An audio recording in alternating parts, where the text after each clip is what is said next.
Jokowi membalikan Indonesia ke titik nol reformasi. Hak angket bisa jadi jalan untuk menyelamatkan demokrasi. Saya Anton Septian, inilah Opini Tempo.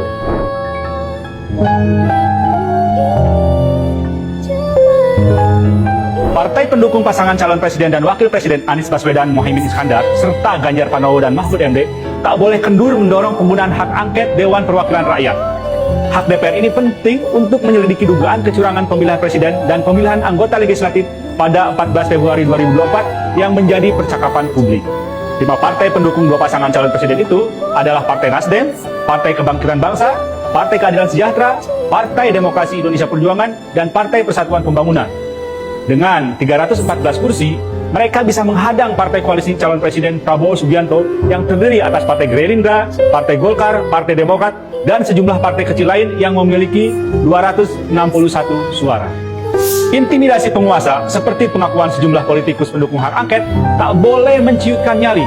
Para politikus mungkin punya dosa yang bisa dipersoalkan secara hukum. Tapi hendaknya mereka ingat, pemerintahan Presiden Joko Widodo dan segenap aparaturnya punya dosa lebih besar, yakni mengkhianati konstitusi sepanjang proses pencalonan Prabowo Subianto Gibran Rakabuming Raka. Penggunaan hak angket merupakan kesempatan membongkar dosa-dosa tersebut. Presiden Jokowi sebagai kepala pemerintahan bertanggung jawab atas segenap penyelewengan pemilu 2024. Perlawanan harus dilakukan dengan menepis iming-iming jabatan. Mengorbankan kepentingan publik hanya untuk 1-2 kursi kabinet adalah tindakan amoral.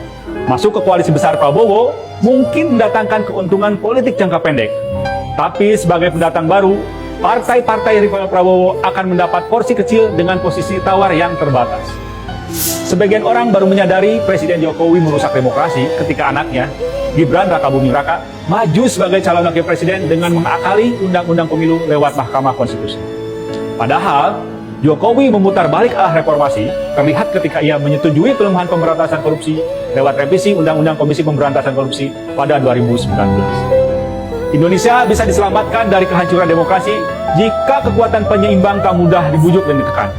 Keberadaan oposisi, meskipun tak dikenal dalam sistem politik kita, penting untuk mencegah pemerintah menyelewengkan kekuasaan. Di DPR, tugas ini diemban partai politik, terutama mereka yang berada di luar pemerintahan. Tentu bukan tugas yang mudah. Pemerintah yang alergi terhadap perbedaan pendapat boleh jadi menggunakan segenap cara untuk mencegah penentangnya memiliki jumlah kursi yang signifikan di badan legislatif. Partai di luar kekuasaan atau yang berusaha berbeda pendapat ditekan dengan segala cara. Dalam 5 tahun terakhir, kita melihat partai-partai membebek penguasa dan menjadi tukang stempel kebijakan. Di luar DPR, tak ada tokoh oposisi seperti Anwar Ibrahim di Malaysia yang tabah menjadi oposisi sebelum memenangi pemilihan umum. Sejarah reformasi 1998 menyimpan cerita tentang Abdurrahman Wahid yang bersama sejumlah tokoh lain tak tunduk pada bujuk Raja Soeharto. Seperempat abad berlalu, politik berubah, termasuk munculnya politikus yang menjadikan politik sekedar arena untuk mendapatkan kekuasaan demi mengisi perut dan pundi-pundi. Politik bagi mereka sekedar urusan siapa mendapatkan apa, seberapa banyak, dengan cara apa. Karena itu, berbagai upaya membentuk koalisi besar partai pendukung pemerintah harus dilawan. Gagasan koalisi besar kini dikemukakan politikus dan ahli politik kelas kambing dengan dalih pembangunan lancar tanpa gangguan oposisi. Mereka pura-pura lupa. Pemerintahan tanpa oposisi adalah pemerintahan tanpa kontrol.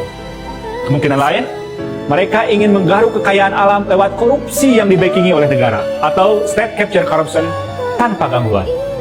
Sinyalemen pelemahan demokrasi disampaikan Prabowo Subianto, calon presiden yang kemungkinan besar memenangi pemilu. Katanya, dalam sebuah forum diskusi, demokrasi melelahkan, berantakan, dan mahal. Sampai di sini kita tak punya pilihan selain melawan. Simak opini dan liputan selengkapnya hanya di majalah.tempo.id.